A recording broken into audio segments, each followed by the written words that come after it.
Hello friends, आज से हमारी बीएससी थर्ड ईयर की क्लासेस प्रारंभ हो रही हैं। तो इससे प्रीवियस लेक्चर में मैंने बीएससी थर्ड ईयर के सिलेबस को डिस्कस किया है। तो आज से हमारी जो बीएससी थर्ड ईयर की फ़िज़िक्स की क्लासेस हैं वो प्रारंभ हो रही हैं। तो आज हमारा पेपर फर्स्ट स्टार्ट हो रहा है, जिसका नेम है रिलेटिविटी एंड स्टैटिस्टिकल फिजिक्स। तो आज से हमारे paper first relativity and statistical physics प्रारंभ हो रहा है। तो इसके आज से हम फर्स्ट यूनिट स्टार्ट करेंगे। तो यूनिट फर्स्ट है हम रिलेटिविटी।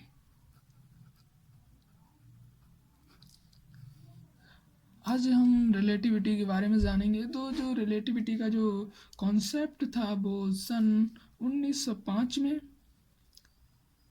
अल्बर्ट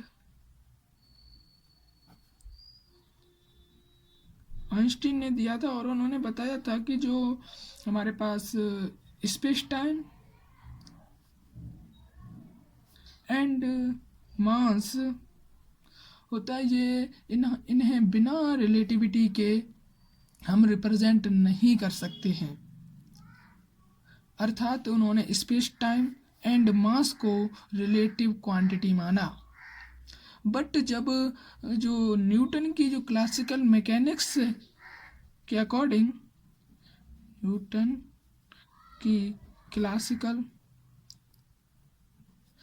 की क्लासिकल मैकेनिक्स के अकॉर्डिंग जो हमारे पास स्पेस टाइम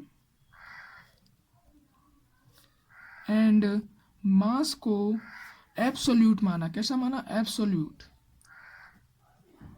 जो न्यूटन ने स्पेस टाइम एंड मास को एब्सोल्यूट माना, जिसकी वजह से अल्बर्ट द्वारा दी गई जो थ्योरी रिलेटिविटी थी वो न्यूटन की क्लासिकल मैकेनिक्स में फेल हो गई। इसके बाद हम बात करते हैं बीएससी थर्ड ईयर का जो हम स्टडी करते हैं जो रिलेटिविटी की। जो रिलेटिविटी की स्टडी की जाती है वो दो बिहाफ पे की जाती है, दो टाइप्स पे। नंबर एक तो the general theory of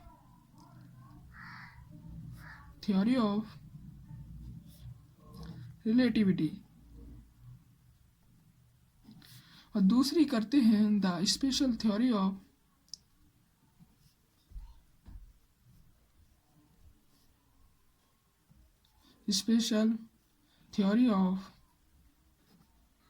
relativity. तो जो हमारे बीएससी अकॉर्डिंग टू सिलेबस, जो हमारे बीएससी थर्ड ईयर में सिलेबस में दी गई है, उसमें हम the special theory of relativity के बारे में जानेंगे। तो क्या होती है द स्पेशल थ्योरी, और जो the general theory of relativity है हम आगे डिस्कस करेंगे। अकॉर्डिंग हमारे सिलेबस में इसका कोई भी यूज़ नहीं है, हम सिर्फ the special theory of relativity के बारे में जानेंगे। तो क्या होती है the special theory of relativity? हमें बताती है यदि कोई फ्रेम या तो कोई फ्रेम रेस्ट में होगा, कोई फ्रेम या तो रेस्ट में होगा, या इसके रेस्पेक्ट में कोई फ्रेम कांस्टेंट वेलोसिटी से मोशन कर रहा होगा। The special theory of relativity हमको बताती है कि यदि या तो इसमें फ्रेम रेस्ट में होगा या फिर कांस्टेंट वेलोसिटी से कोई दूसरा फ्रेम इसके रेस्पेक्ट में मोशन कर रहा होगा। उसके बाद हमारा जो बीएससी थर्ड ईयर का फर्स्ट टॉपिक है वह टॉपिक है हमारे पास रेफरेंस फ्रेम।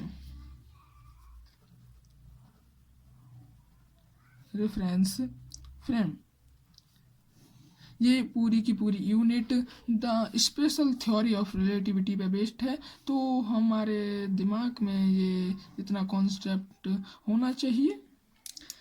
तो सबसे पहले हम बात कर रहे हैं रेफरेंस फ्रेम के बारे में। तो रेफरेंस फ्रेम क्या होते हैं?